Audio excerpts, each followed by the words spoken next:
As you guys know, if you're a fan of Tesla, or if you don't know, the Model 3 and the Model Y comes in two different models. There's the dual motor and there's the performance.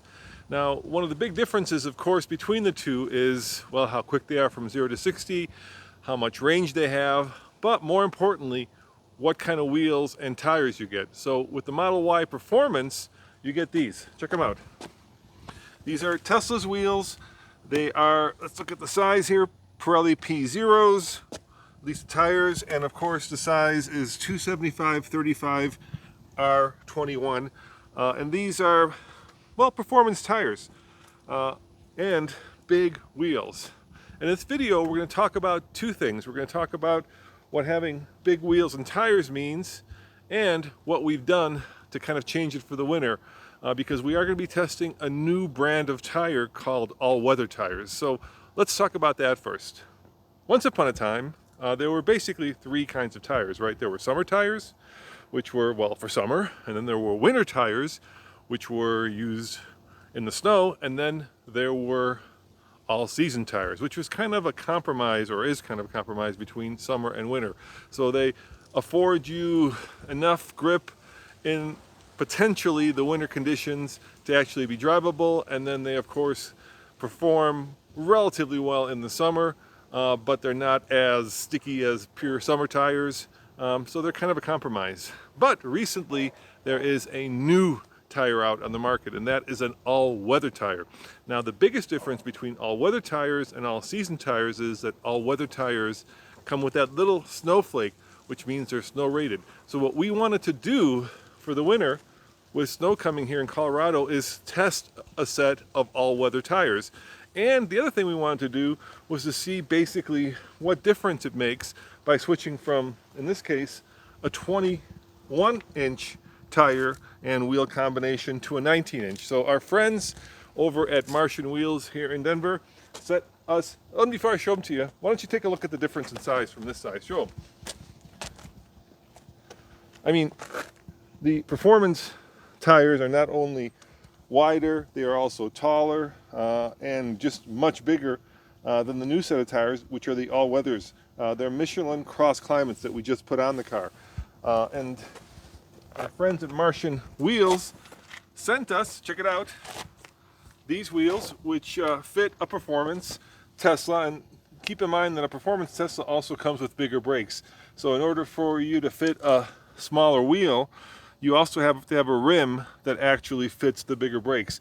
And this wheel does. And our friends at Tesla just installed these. And I got to do a couple more things with this to make it perfect. And that is, of course, put the center cap in. There we go. Oops. That's great. Let me try that again. Put the center cap in. There we go. Nope. Put the center cap in. There we go. And now, of course, we have the Martian Wheel center cap. And this looks kind of ugly, you have to admit.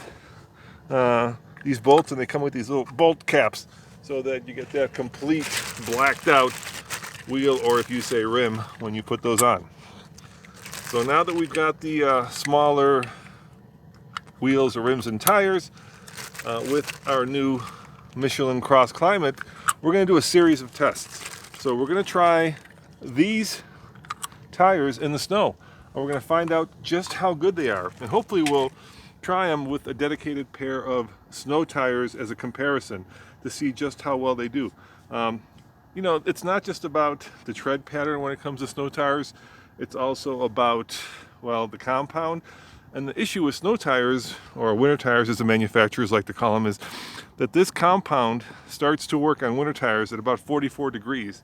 Above that, it actually starts to melt. So a winter tire will not last a typical Colorado summer because, well, the tire will melt. And I've had personal experience with that.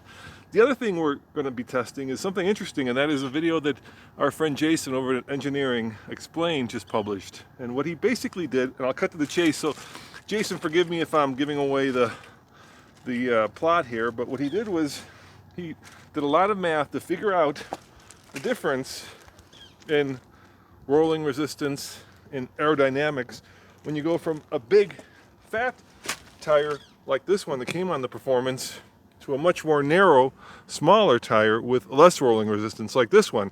Now, of course, there are a lot of factors here. These all-weather tires actually may have more rolling resistance than these big fat Pirelli P0s, but they certainly have less wind resistance, so they're more aerodynamic, and hopefully, because they're narrower, I think they're going to have less rolling resistance as well.